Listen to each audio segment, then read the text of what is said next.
mati tak ada lagi. Dan kalau kita lihat dalam kes-kes sebelum ni, kalau kita lihat kes MH370, dia tak sampai tempoh dia lagi, maka kalau ikut dari segi undang-undangnya, kita tak boleh sabitkan lagi tentang kematian tersebut. Sehinggalah cukup tempohnya 8 tahun, maka boleh diisytiharkan mangsa-mangsa tersebut mati, barulah wujudnya faraid. Sebelum tu dia tak ada. Okey, jadi bila adanya faraid ni, ada kematian berlaku, bila berlakunya kematian, maka si mati ni dah lepas dah tanggungjawab dia. Tanggungjawab seterusnya adalah berpindah kepada ahli waris. Jadi di peringkat pertama, apabila berlakunya kematian, okey, ini berkait juga sebelum ni dalam grup surau ni ada yang bertanya tentang pengurusan jenazah. InsyaAllah saya sentuh sedikit je lah tentang pengurusan jenazah ni. Okey, pengurusan jenazah ni yang pertama sekali, itulah yang pentingnya pengurusan jenazah. Apabila berlakunya kematian, yang pertama sekali adalah pengurusan jenazah si mati itu. Macam mana kita nak uruskan? Okey, daripada yang pertamanya, macam mana keadaan kalau meninggal di rumah, apa keadaan yang perlu berlaku, apa yang ahli waris perlu lakukan.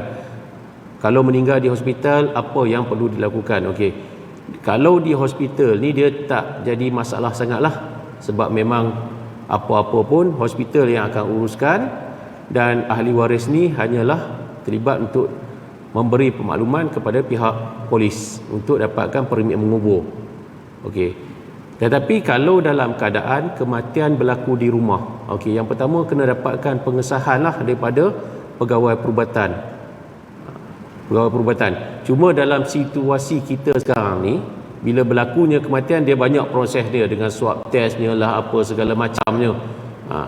Jadi di sini yang perlu, kadang-kadang dia akan berkait juga dengan bukan sekadar ahli waris. Kadang-kadang bila ahli waris ni dalam keadaan tersebut, walaupun kita tahu keadaannya, tetapi bila berlaku secara tiba-tiba ni, mungkin hilang punca nak buat macam mana.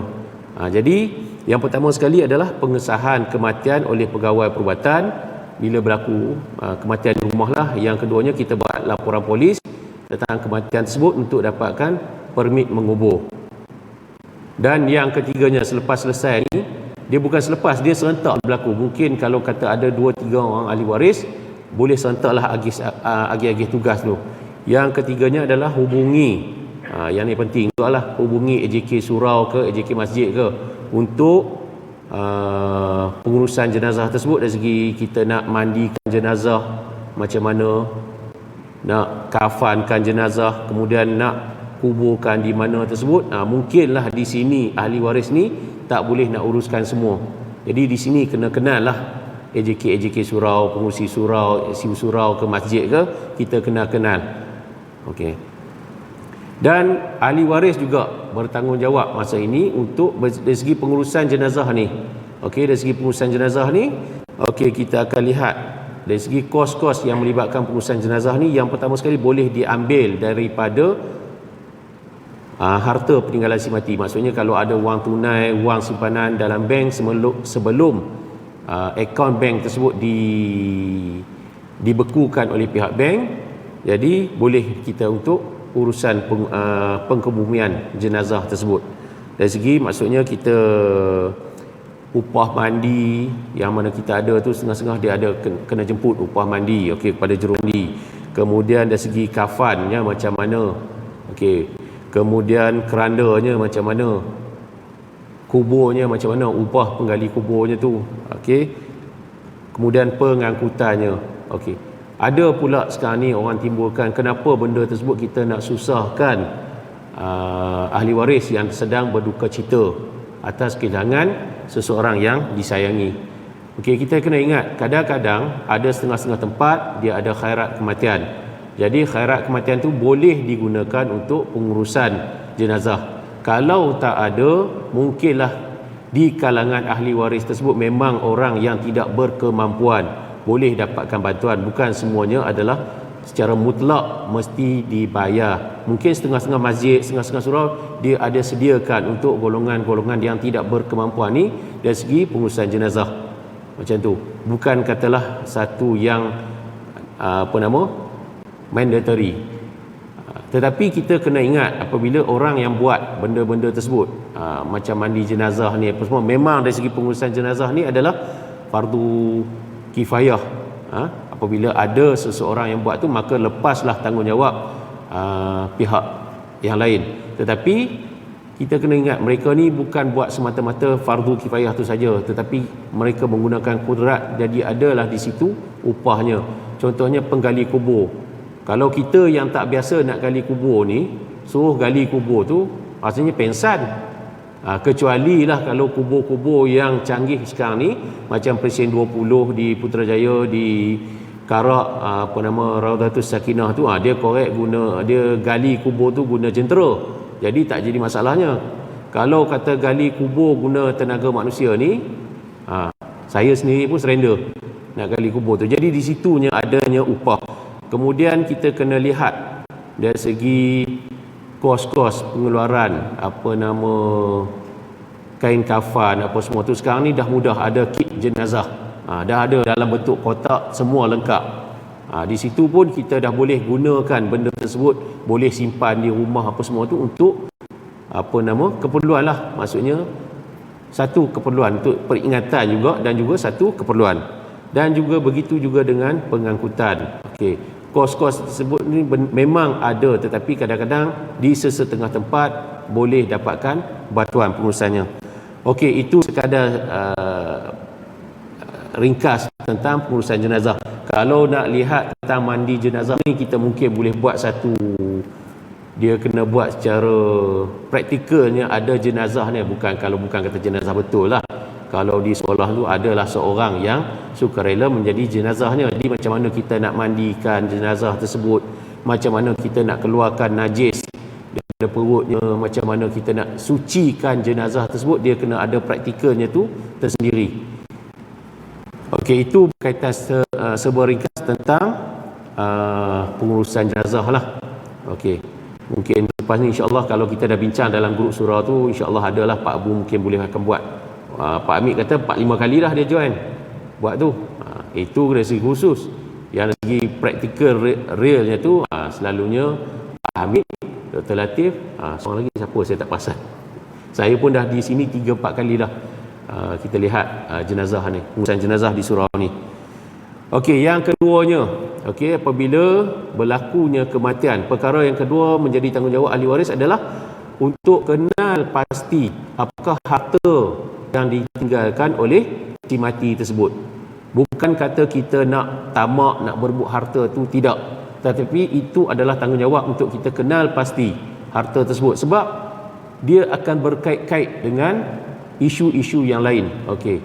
Jadi bila ahli waris ni kena kenal pastikan harta tersebut, barulah mudah untuk pengurusan harta arwah si mati ni, dari segi far'id ataupun pusaka si mati ni. Okey. Jadi harta ni, apa harta yang ada? Okey, kita kena lihat. Yang pertama adalah harta ta'lih. Apakah yang dimaksudkan oleh harta ta'lih ni? Adalah harta yang tak boleh dialih lah. Macam contohnya rumah ataupun tanah, ladang, kebun. Itu antara harta ta'lih. Okey, harta yang mempunyai nilai lah, nilai tinggi. Yang mana pengurusannya dia tak semudah harta alih ni. Okey. Kemudian kita kena lihat, kena pasti pula si mati ni apa ada harta alih ni, apa harta yang ada. Harta alih ni contohnya kenderaan, kereta, motor, lori, bas. Itulah kenderaannya. Kemudian dia kena lihat dari segi aset-aset yang boleh dicairkan, macam contohnya saham, barang kemas, wang simpanan. Okey, aset-aset yang boleh dicairkan. Benda-benda tersebut penting, perlu diklasifikasikan dengan tepat. Okey, dengan tepat, supaya urusan yang kemudiannya tu dia tidak tertangguh ataupun tidak maksudnya nak jadi dia terganggu urusannya. Sebab apabila kita kenal pasti aset si mati ni, mudah urusannya. Okey, mudah urusannya, mudah untuk kita selesaikan urusan tersebut. Berbanding kalau kata kita tak tahu apakah harta si mati, peninggalan si mati ni. Sebab tu dalam filem, kita tengok filem Piramli ni, Tiga Abdul. yang nampak di hadapan mata, yang di belakang tu tak nampak. Bila sampailah si Abdul Wahab ni jumpa dengan Peguam Sulaiman Akhlaqan, jumpalah harta di Gohek Gostan, Tanjung Rambutan apa semua tu. Jadi itu simboliknya Piramli. Saya sebut dah sebelum ni, Piramli ni kita tak nampak, kita gelak aja. Tapi di situ kita katakan perlu tahu keseluruhan harta tersebut, barulah boleh diagihkan secara adil mengikut faraid. Ataupun kalau kata setengah-setengah tu, dia kata okey, kita sepakat tak perlulah buat faraid, kita nak buat bahagi sama rata, semua dapat sama banyak. Okey, itu maksudnya kena ada harta tersebut, kena pasti terlebih dahulu. Okey, sebab dia berkait juga apabila si mati meninggalkan harta alih dan harta tak alih, urusannya satu tempat saja kita kena pergi, iaitulah di pejabat tanah dan pejabat pusaka kecil. Maksudnya kita pergi ke satu tempat, pihak pejabat tanah, pejabat pusaka kecil ni boleh keluarkan surat takbir kuasa untuk kita cairkan harta-harta tersebut untuk pindah nama, untuk agihkan secara faraid, ataupun kita nak pindah nama tersebut, pindah milik tersebut secara persetujuan bersama. Apabila ada harta taklif, maksudnya ada tanah, ada rumah dan bercampur dengan wang simpanan apa semua tu, kita hanya perlu tuju satu tempat saja di pejabat pusaka kecil. Ini dia ada nilai jugalah pejabat pusaka kecil ni. Nilainya adalah sekiranya aset tersebut tidak melebihi 2 juta ringgit ke bawah di pejabat pusaka kecil. Tetapi kalau melebihi 2 juta ke atas aset-aset tersebut, dia mesti pergi ke Mahkamah Tinggi Sivil untuk dapatkan perintah mahkamah lah. Tetapi kalau di peringkat asetnya di bawah 2 juta ringgit ke bawah, nilai aset tersebut, tak kiralah harta alih, harta tak alih dan aset-aset yang mana dia ada tu, maksudnya hanya sekadar pergi ke pejabat pusaka kecil, pejabat pusaka kecil selepas itu akan keluarkan satu perintah. Okey, maksudnya kalau ada tanah, geran tanah, rumah ataupun seumpamanya, dia boleh perintahkan untuk diagihkan mengikut faraid, mengikut pengiraan faraid. Ataupun sekiranya ahli waris bersetuju dengan satu kadar yang tertentu, maka perintah tersebut berdasarkan kepada persetujuan ahli waris di situ. Tetapi sekiranya si mati hanya mempunyai harta alih sahaja, okey, harta alih sahaja seperti kenderaan, wang simpanan, saham, barang kemas apa semua tu, jadi option yang ada adalah sama ada harta tersebut akan tersangkut di amanah raya berhad, ataupun okey, pihak ahli waris ni boleh pergi ke mahkamah syariah untuk mendapatkan perintah faraid, di mana perintah faraid ni akan menentukan siapakah ahli waris si mati dan berapa bahagian yang masing-masing akan terima. Perintah faraid ni sama dengan perintah yang dikeluarkan oleh pejabat pusaka kecil. Tetapi pejabat pusaka kecil ni dia melibatkan semua aspek lah, harta alih ataupun harta tak alih. Mahkamah syariah keluarkan perintah ahli waris, perintah faraid untuk pengesahan ahli waris untuk urusan kita dari segi pengeluaran wang tunai di bank, ataupun mencairkan saham-saham yang ada si mati yang ada, ataupun dari segi penukaran hak milik kenderaan. Okey, dulu kalau ikut sejarahnya dulu, perintah faraid mahkamah syariah ni kurang dikenali oleh pihak-pihak ketiga lah, macam bank apa semua tu, masih memerlukan kepada amanah raya. Tetapi sekarang ni kebanyakan institusi yang berkaitan tu dah boleh terima perintah faraid ni. Maksudnya kita pergi ke bank, kita tunjukkan ini perintah faraid si mati, maksudnya pihak bank dia ada setengah tu, dia akan keluarkan cek kepada salah seorang ahli waris, ataupun dia boleh keluarkan cek kepada semua ahli waris tu, maksudnya secara berasingan mengikut bahagian masing-masing. Tetapi kebanyakannya dia akan keluarkan kepada salah seorang ahli waris lah, biasanya yang mana yang membuat permohonan di mahkamah syariah.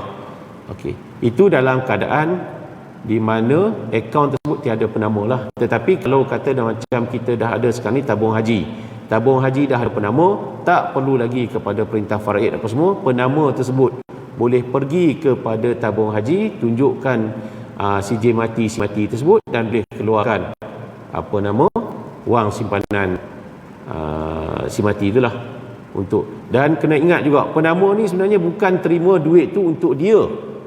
Ini salah faham juga ni.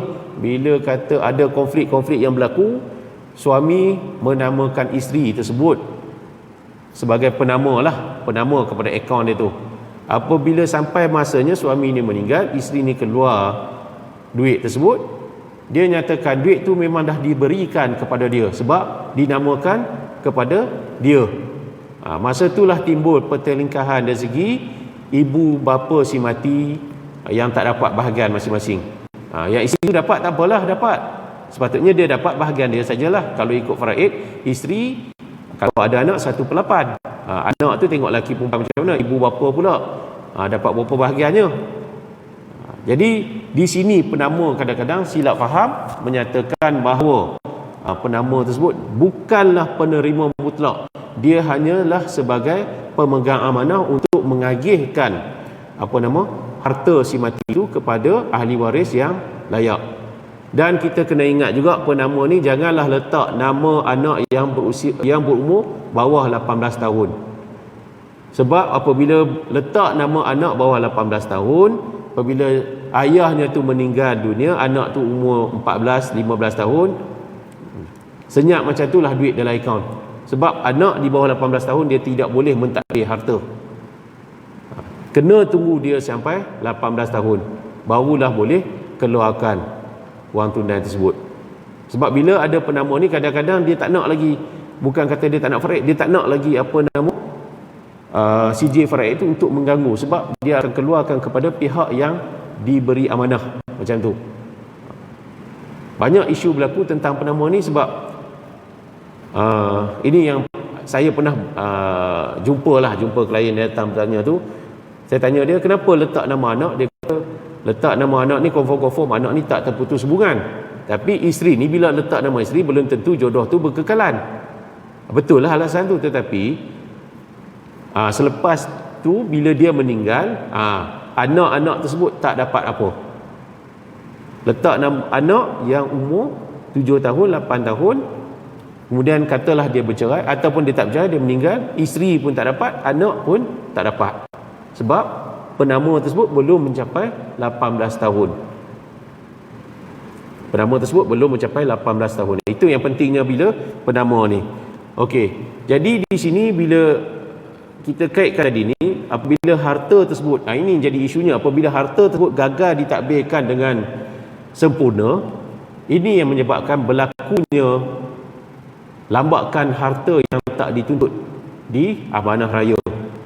Amanah raya ni, okey, saya tak nak sembang lah, tak nak cakap lebih tentang amanah raya ni sebab dia bukan bidang saya. Tetapi apabila harta tersebut gagal, harta si mati ni gagal diurus takbir dengan sempurna, menyebabkan harta-harta tersebut beku di amanah raya. Kalau kata dalam akaun bank pula, okey, dia sampai satu tempoh, dia akan pergi kepada akaun wang tak dituntut. Okey, akaun wang tak dituntut ni ahli waris jugalah yang nanti kena tuntut balik. Pergi ke Jabatan Akauntan Negara, isi borang, buat semakan harta si mati ni ada banyak mana. Kemudian selepas dapat jumlah tersebut, kena isi borang balik, kena bagi segala macam dokumen. Sama jugalah, tapi dia akan ambil masa panjang lah. Tetapi kalau kata kita uruskan dengan segera, insya-Allah benda-benda tersebut tak akan timbul lah. Okey. Berkaitan dengan harta tak alih ni, kita kena lihatlah, tadi saya sebut tentang tanah tu kan. Dia memang, kita kalau dari undang-undangnya, dari hukum syaraknya, dia ada, apabila si mati dia ada tanah tu akan pergi kepada ahli warisnya. Tetapi kita di Malaysia ni, dia ada pula undang-undang yang berkaitan dengan tanah tersebut. Sebagai contoh, kalau kita lihat tanah Felkra, tanah Felda di bawah kanun tanah kawasan penempatan berkelompok atau tanah kawasan penempatan berkelompok, di mana tanah-tanah tersebut ada sekatannya. Maksudnya sekatan dari segi tanah tersebut sendiri, apabila berlaku kematian si mati, pemilik tanah tersebut, dia tidak boleh diagihkan secara faraid. Okey, tanah yang melibatkan tanah-tanah Felkra, Felda, Gerisda, tanah tersebut apabila berlaku kematian dia tidak boleh difaraidkan sebab dia bukan, tanah tersebut bukan milik mutlak penama tersebut. Dia masih lagi milik kerajaan yang diberikan kepada pihak berkenaan. Dia tanah-tanah ni dia tidak boleh difaraidkan. Kalau tanah felda kita lihat, mungkin ada di kalangan jemaah kita ni ada saudara-saudaranya yang tinggal di felda. Okey, kalau tanah felda, kalau dulu sebelum tahun 2000 kalau tak silap saya, hanya satu penama sahajalah suami boleh masukkan dalam tan. Tetapi bila berlakunya pindaan, dia boleh penama, iaitu suami ataupun isteri yang sama-sama masuk dalam felda tersebut. Okay, apabila salah seorang ni meninggal, hanya salah seorang anak daripada anak-anak penoraka tersebut yang boleh dimasukkan sebagai nama bersama dalam tanah, dalam geran felda tersebut. Jadi dia tidak boleh mengikut konsep faraid pada tanah tersebut sebab dia ada sekatan. Dia ada sekatan pada tanah tersebut. Okey, sama juga dengan tanah Velcro tu, sama juga. Jadi dia sampai berturutan sampai sekarang, felda dah ada sekarang ni, dulu generasi pertama, generasi kedua, dah nak masuk generasi ketiga, memang isu tersebut hangat dibangkitkan. Tetapi dia memang, kita dah ada satu undang-undang, dia memang tidak boleh nak difaraidkan. Apa yang boleh difaraidkan daripada felda tersebut adalah hasil felda. Hasil felda boleh difaraidkan, maksudnya ataupun sekiranya tanah tersebut diambil alih oleh kerajaan, pampasan yang diberikan boleh difaraidkan mengikut bahagian masing-masing lah. Apa yang saya katakan tadi tentang hasil felda tu, maksudnya kalau tanah sawit, dia ada hasil sawitnya setiap bulan, contohlah setiap bulan dia dapat 3-4 ribu setiap bulan. Jadi 3-4 ribu tu kena tolak kos pengurusan, dan selepas tolak hasil bersih tersebut barulah difaraidkan kepada ahli waris. Itu dia ada sekatannya lah. Kemudian dari segi tanah yang ada sekatan juga, kalau kita lihat tanah reserve Melayu. Tanah reserve Melayu ni pun tidak boleh difaraidkan kepada yang bukan Melayu dan yang bukan warga negara. Dia memang ada sekatan di situ, memang tak boleh lah. Kaedah penyelesaiannya kalau tanah reserve ni adalah kaedah kita timbal balas, kita ganti balik bahagian itu. Maksudnya, sebagai contoh, seorang suami berkahwin dengan seorang perempuan yang bukan Melayu, mu'alaf lah contohnya, mu'alaf. Okey, suami ni meninggal, tanah tu reserve Melayu. Jadi dia ada anak-anak, anak lelaki, anak perempuan mencampur semua tu. Isteri ni sepatutnya dia dapat 1/8 lah. Anak-anak ni dapat bahagian asabah, bahagian masing-masing. Tetapi 1/8 pada tanah tersebut dari segi ikut undang-undang yang sedia ada, kanun tanah negara berkaitan dengan reserve Melayu ni, namanya tidak boleh dimasukkan dalam geran tersebut, nama dia tu, sebab dia bukan Melayu. Tanah tersebut hanyalah khusus untuk orang Melayu sahaja. Jadi nama dia tak boleh. Memang pejabat tanah pun tak boleh nak terima benda tersebut sebab dia undang-undang yang ada sekatan tersebut. Jadi sebagai timbal balasnya boleh, macam saya kata sebelum ni, saya boleh tunjuk dalam kuliah ni, saya katakan kita takharush ataupun kita keluarkan satu bahagian tertentu, kita gantikan dengan bahagian tanah itulah. Mungkin contohnya si mati ada harta-harta yang lain, jadi harta yang lain itu tidak difaraidkan kepada anak-anak, berikan kepada isterinya sebagai ganti kepada bahagian yang dia tidak boleh miliki tadi, 1/8 daripada tanah tersebut. Itu sebagai contoh lah.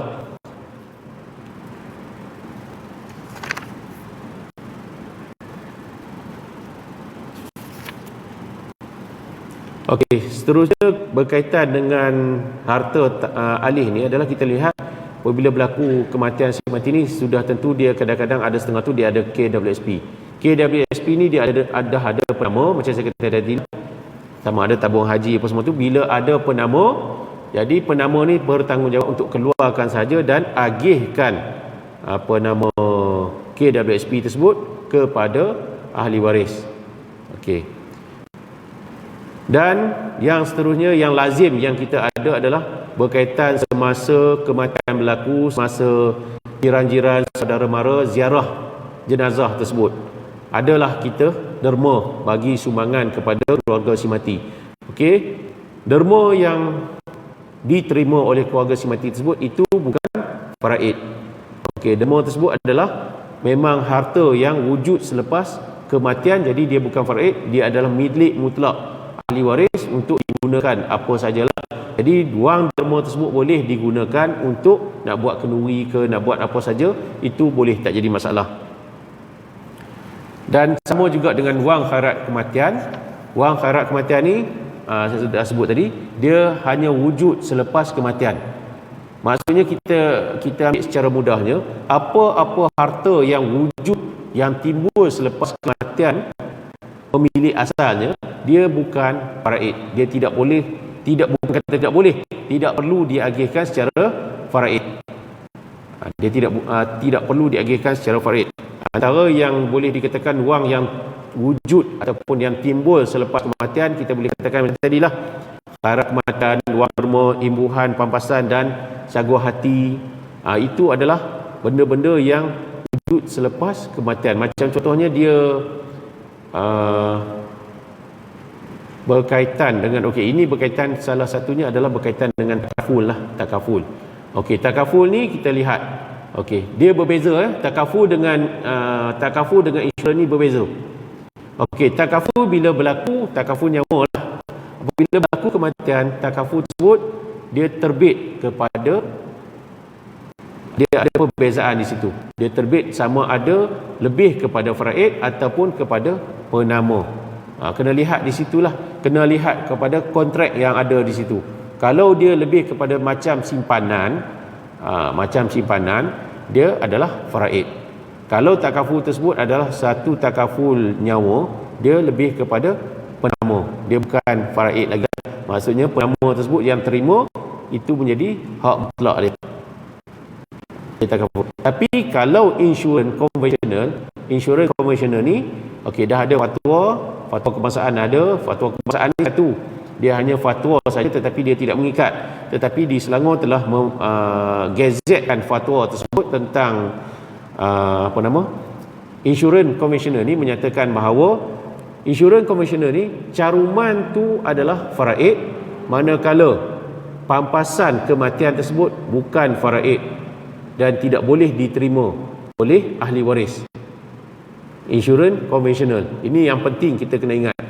Kalau takaful, pampasan boleh diterima oleh ahli waris dan boleh difaraidkan ikut kontrak yang ada dalam masa kita awal-awal kita buat. Tetapi kalau konvensional, caruman sahaja adalah faraid, manakala pampasan tersebut bukan faraid dan tidak boleh diterima oleh ahli waris. Maksudnya pampasan tersebut, sebagai contoh, pampasannya adalah sebanyak 500,000, caruman yang terkumpul adalah 100,000. 100,000 itu adalah faraid, yang boleh difaraidkan sebab dia memang hasil simpanan si mati. Tetapi baki kepada pampasan tersebut 400,000 itu bukan faraid. Pihak yang berhak kepada pampasan tersebut adalah Baitumal. Ini bagi insurans konvensional.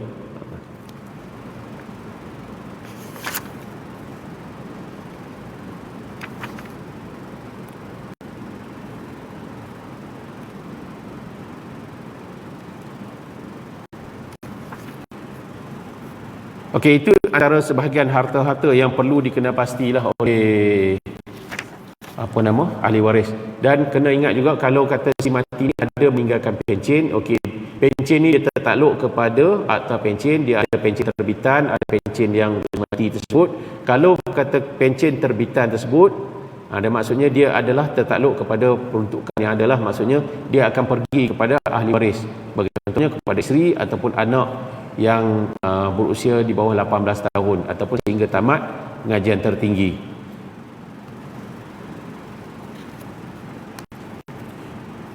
Okey, itu selesai tentang kita kenal pasti harta si mati.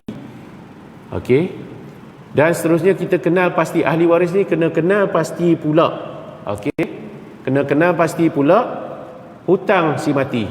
Hutang si mati ni yang paling penting lah. Hutang si mati ni, sebab hutang ni yang pertama sekali tanggungjawab untuk diselesaikan oleh ahli waris menggunakan harta si mati. Okey, dia ada, kalau hutang si mati ni dia ada dua kategori. Yang pertama hutang dengan Allah Subhanahu Wa Taala. Dan yang kedua, kategori kedua ni adalah hutang dengan manusia. Okey. Hutang dengan Allah Subhanahu Wa Taala ni yang kita lihat adalah berkaitan dengan hutang-hutang peribadi, hutang-hutang diri si mati tersebut dengan Allah, yang melibatkan fidyah, puasa, haji dan zakat. Okey. Benda-benda tersebut, macam contohnya saya ambil haji lah. Si mati ni memang seorang yang berkemampuan nak menunaikan haji. Okey, nak menunaikan haji, tetapi semasa dalam hayatnya ni, walaupun dengan kemampuan, tetapi dia belum mendapat jemputan. Okey, belum mendapat jemputan ke Mekah untuk menunaikan haji. Jadi dalam keadaan tersebut, maka dia masih terhutang. Okey, terhutang dengan Allah dari segi hajinya untuk melengkapkan rukun Islam yang 5. Haji tersebut, menunaikan haji apabila berkemampuan. Jadi dalam keadaan tersebut, maka apabila si mati dah meninggal dunia dan dia meninggalkan sejumlah harta yang mampu untuk melangsaikan hutang hajinya, maka menjadi tanggungjawab kepada anak-anak si mati ini untuk mengerjakan haji bagi pihak si mati lah, badal haji tersebut bagi pihak si mati. Okey, kemudian kita lihat dari segi zakat. Mungkin si mati ini pada peringkat awalnya dia ada mengeluarkan zakat, tetapi semasa hujung-hujung hayatnya mungkin dia terlantar sakit yang terlalu lama. Tapi dari segi zakatnya, zakat hartanya, zakat simpanannya, zakat ladang ke apa-apa ternakan ataupun yang dia ada, zakat yang berkaitan dengan zakat ni dia tidak boleh tunaikan. Jadi tanggungjawab si ahli warisnya kenal pasti apakah si mati ni layak menunaikan zakat dan berapa jumlah zakatnya untuk perlu dia keluarkan. Begitu juga dengan puasa, kalau dia ada tertinggal puasa semasa sakit, perlu diganti dengan puasa tersebut, tapi sebab dia dah meninggal tak boleh nak ganti, maka puasa tersebut kena bayar dengan fidyah. Okey, fidyah ni kita kena lihatlah berapa jumlah fidyah yang kena bayar tersebut. Okey, selesai benda tersebut. Okey, hutang dengan Allah ni boleh diselesaikan secara mudah jika si mati tak mampu. Okey, itu kita berserahlah kepada, maksudnya bukan si mati tidak mampu. Jika si mati tidak meninggalkan harta dan ahli waris juga tidak mampu, kita serahlah kepada Allah Subhanahu Wa Taala untuk menilai macam mana keadaan hutang tersebut. Tetapi isu yang kedua adalah hutang dengan manusia. Okey, hutang dengan manusia ni macam mana keadaan pun dia akan tergantung, sehinggalah pemberi hutang tersebut menghalalkan hutang tersebut. Dan kita biasanya lazim kita, masyarakat kita ni, apabila berlaku kematian selepas solat jenazah ni, ahli waris akan bercakap, sekiranya ayah saya ini ada hutang, boleh datang berjumpa dengan saya ataupun ahli keluarga yang lain untuk maklumkan tentang hutang tersebut. Ataupun sekiranya ada yang berhutang dengan ayah kami, boleh berjumpa dengan kami untuk menjelaskan hutang tersebut. Okey, dia cakap macam tu je lah. Okey, sebab dalam hutang ni kita boleh lihat firman Allah Subhanahu Wa Taala dalam surah Al-Baqarah ayat 282 yang berbunyi, a'udzubillahi minasyaitonirrajim, bismillahirrahmanirrahim, ya ayyuhallazina amanu iza tadayantum bidainin ila ajalin musamma faktubuh wal yaktub bainahum bil adl. Yang mana bermaksud, wahai orang-orang yang beriman, apabila kamu menjalankan sesuatu urusan dengan hutang piutang, maka hendaklah kamu menulis hutang tersebut dari segi masa dan jumlahnya. Dan hendaklah seorang penulis di antara kamu menulis dengan adil. Okey, ini Allah dah jelas satu arahan kepada kita. Apabila kita ada hutang, kita berurusan yang melibatkan hutang piutang, kita hendaklah menulis, sama ada pemberi hutang ataupun penghutang tersebut, masing-masing hendaklah menulis. Sebab apa? Kadang-kadang kita tak tahu. Sekarang memang kalau kata hutang dengan institusi tak jadi masalah, memang ada kontraknya. Tetapi hutang sesama manusia ni kadang-kadang kita memberi pinjam, istilahnya kita orang Melayu kita ni beri pinjam. Okey, beri pinjam. Okey, kawan minta pinjam 100, 200 kita bagi. Tapi kita meninggal kemudian kawan tu Itu tak apalah, kalau kita meninggal tu ahli waris boleh halalkan apa ke, tak ada masalah. Tetapi kadang-kadang kalau kata kita sendiri meminjam dengan kawan-kawan kita, di situ tanggungjawab kita sepatutnya kita kena selesaikan apabila kita berhutang. Tetapi bila kita meninggal, ahli warislah kena selesaikan hutang tersebut. Okey. Jadi dalam keadaan kalau kita tidak menulis dan kita tidak meninggalkan apa-apa pesanan, benda tersebut akan tergantung. Benda tersebut akan tergantung. Saya ambil contoh sendirilah, arwah bapa mertua saya meninggal. Dia meninggal, bila dia meninggal tu adik ipar saya menjumpa satu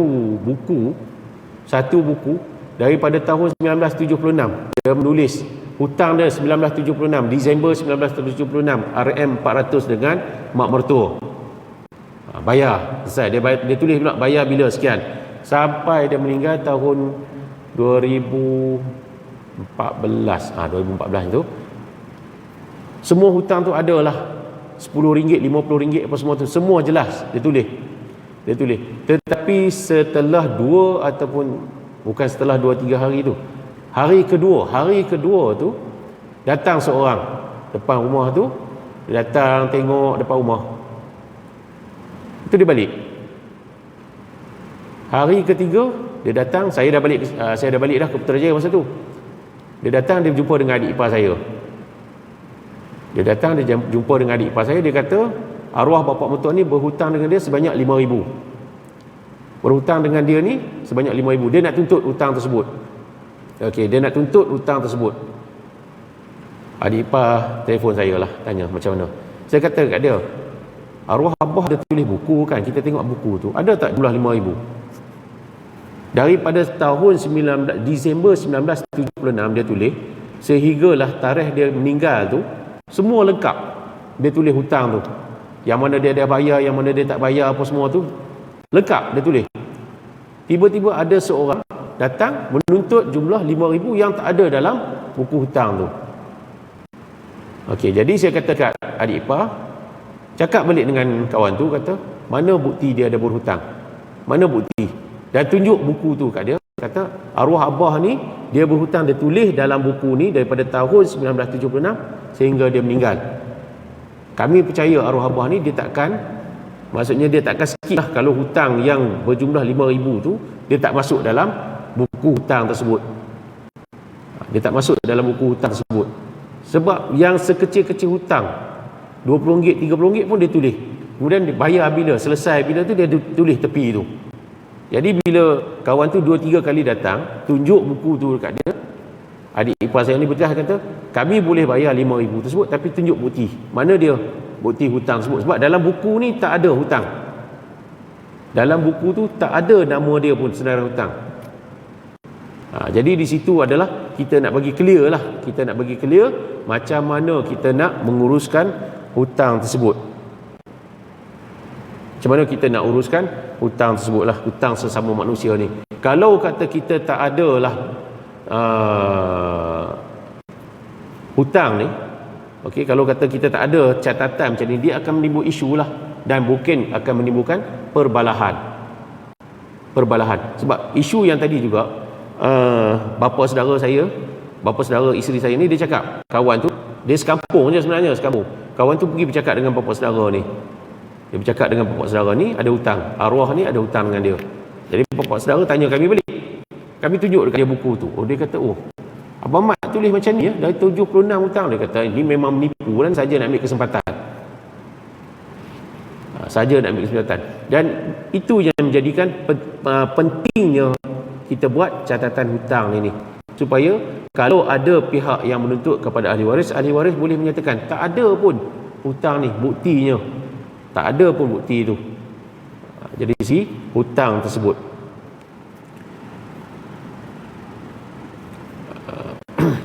Okey, seterusnya berkaitan dengan hutang ni jugalah, bila kita kena selesaikan dengan ni, maksudnya hutang ni yang pertama sekali kita kena ambil daripada harta si mati.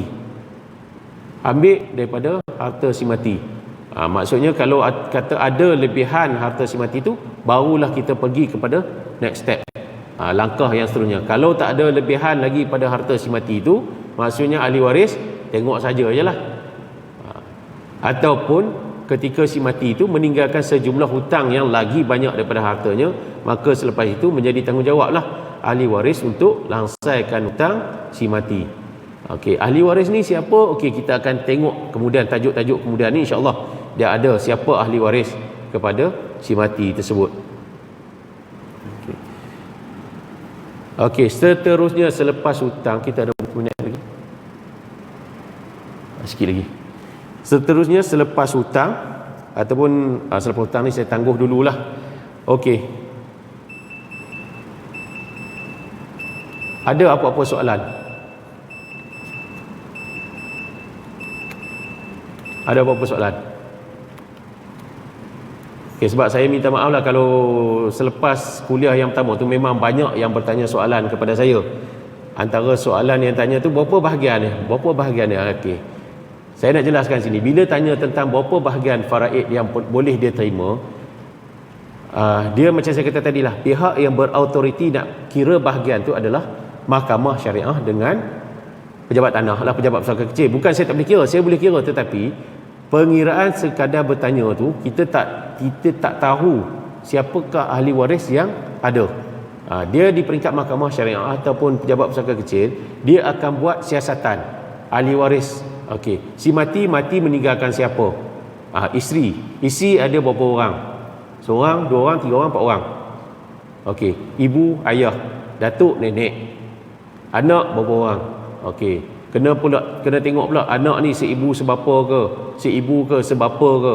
Nak tengok semua benda tersebut diambil kira oleh hakim syar'i ataupun pihak pejabat pesaka kecil ni untuk menentukan bahagian masing-masing. Okey, sebagai contohlah, kalau kata seorang ada yang bertanya tu bahagian isteri, sebelum ni saya dah tanyakan soalan, saya dah bukakan soalan yang dalam kuliah sebelum ni. Seorang isteri tu dia tanya berapa bahagian dia nak dapat. Okey, sedangkan suami dia ni ada isteri yang lain. Okey, dalam keadaan tersebut kena lihat bahagian isteri, kalau si mati tak ada anak adalah 1/4. Tapi bila si mati ada anak, dia akan menjadi 1/8. Tetapi 1/8 tu untuk isteri. Okey, bila sebut isteri ni, kalau dia kata ada 4 isteri, 1/8 ni kena bagi 4 lah.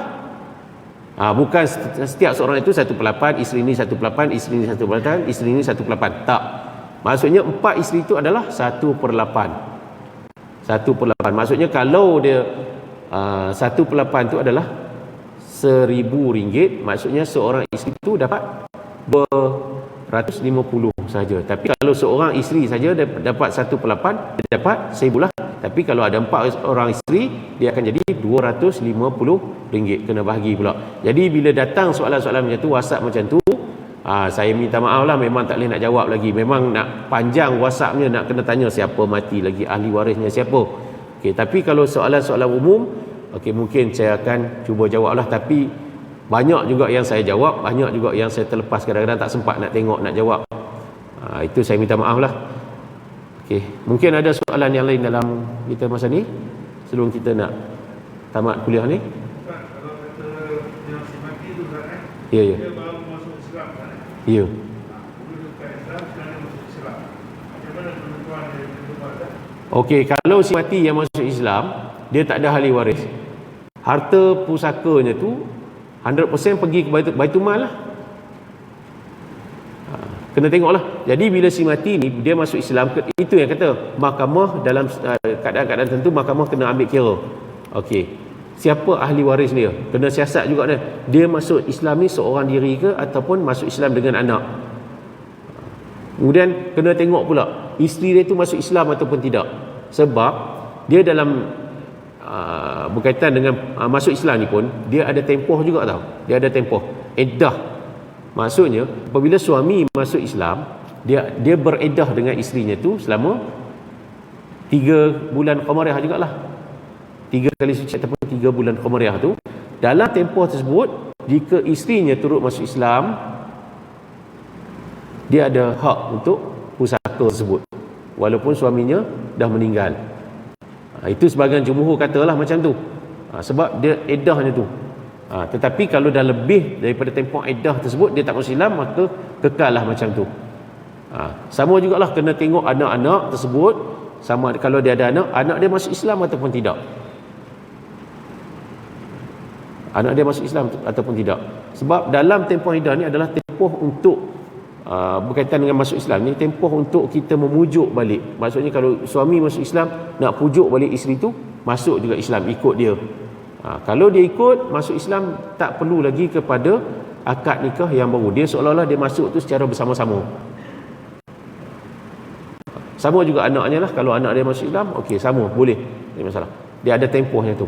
Itu antara suami isteri lah. Tetapi anak ni dia lain kiranya. Dia sebab dia tak nak iddah anak ni. Kalau bapa ni meninggal dan anak tak masuk Islam, kemudian lama kemudian baru anak masuk Islam, dia tak ada dah. Tapi berbeza dengan isteri ni. Kalau isteri ni masuk Islam dalam tempoh iddah tersebut, dia boleh dikira sebagai pasangan suami isteri. Sama jugalah kalau kata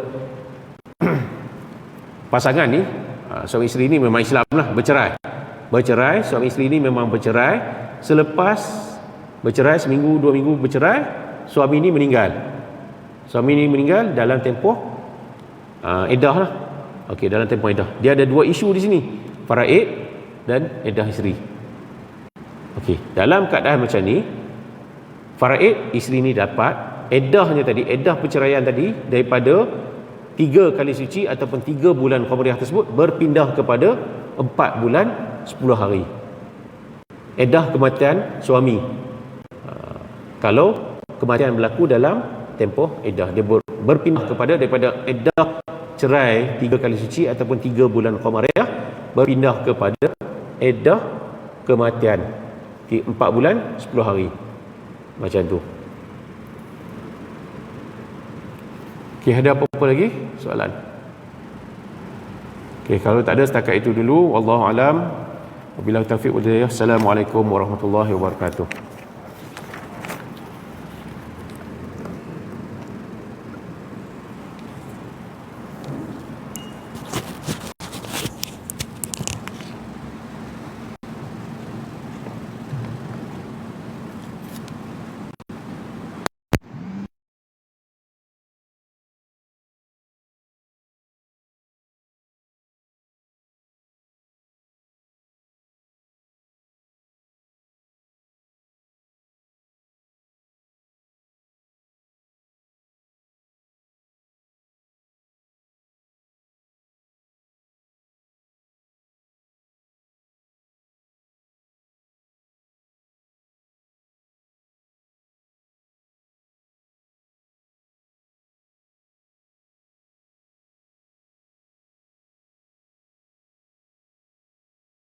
الله